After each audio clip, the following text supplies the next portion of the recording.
crypto et bourse. Ce qu'il ne faut pas manquer pour la semaine du 25 novembre au 1er décembre. Cette semaine, la situation sociale et économique se tend en France, entre contestation des agriculteurs et examen du budget. À l'inverse, les choses pourraient être plus calmes du côté des États-Unis, où Thanksgiving approche. Côté crypto, une mise à jour d'Avalanche va faire parler d'elle, avec aussi quelques unlocks notables. Que prévoir pour les prochains jours ?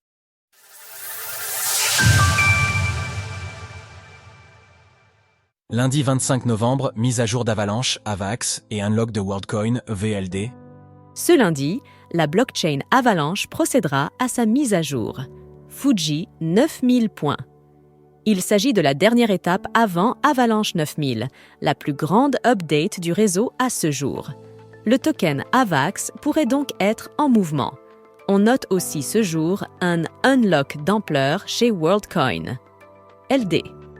Le projet de Sam Altman, le cofondateur d'OpenAI, libérera 3,42 millions de tokens VLD, soit 8,85 millions de dollars au cours actuel.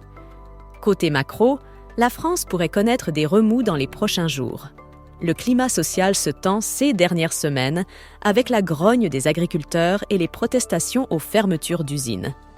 Tout cela dans le cadre de l'examen du budget qui se poursuit ce lundi. Pour l'instant, le CAC 40 a cependant ouvert en hausse, plus 0,55% autour de 9H30, points. Mardi 26 novembre, décision de la Fed, unlock de DX. Ce mardi, la Réserve fédérale américaine prendra une nouvelle décision de politique monétaire. Elle avait baissé ses taux de 25 points de base au début du mois. Des rumeurs lui prêtent l'intention de continuer la baisse jusqu'à décembre, avec un ralentissement à partir de 2025. Du côté des crypto-monnaies, on note ce mardi un unlock du côté de la plateforme de trading décentralisée YDX. Celle-ci libère 6,34 millions de tokens YDX, soit 9,88 millions de dollars. Il faut rappeler que l'entreprise était en difficulté ces dernières semaines, ayant choisi de licencier 35% de son personnel. Jeudi 28 novembre. Fermeture des marchés américains et inflation en Allemagne. Ce jeudi aura lieu la fête américaine de Thanksgiving. Si la fermeture des marchés aura lieu en décalage horaire avec la France, on peut cependant s'attendre à des mouvements somme toute réduits sur les autres marchés liés aux actions américaines. On note également ce jour les chiffres de l'inflation qui seront publiés en Allemagne. Celle-ci était légèrement repartie à la hausse en octobre, plus 2% sur l'année contre plus 6% en septembre. Du côté des crypto-monnaies, plusieurs unlocks sont à noter ce jour. Immutablex, IMX, libérera 27,92 millions de tokens d'IMX, soit 50,59 millions de dollars au cours actuel. Cela correspond à 1,67% de sa capitalisation. Chez Artificial Superintelligence Alliance, ce sont 3,34 millions de Fetch.ai qui seront libérés, ce qui correspond à une somme approchant des 5 millions de dollars. Vendredi 29 novembre, S&P note, la France, le Black Friday arrive. En France, plusieurs rendez-vous macro seront à noter ce jour. Tout d'abord, l'agence de notation S&P va décider d'ajuster ou non la note de crédit de la France.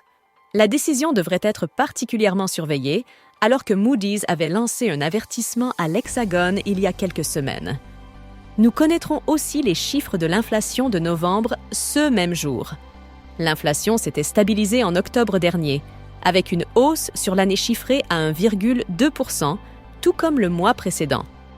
D'autres chiffres clés sont également publiés ce jour, notamment les résultats détaillés de l'évolution du PIB au troisième trimestre, ainsi que les dépenses de consommation du mois d'octobre.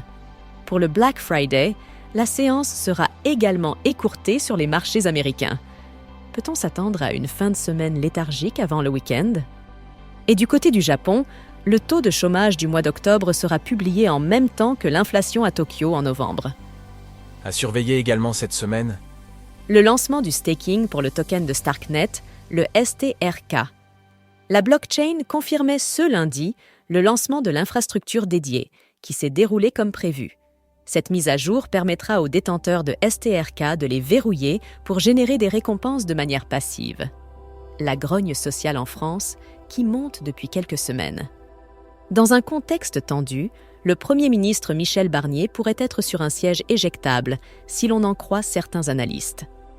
Retrouvez toutes les actualités crypto sur le site cryptost.fr.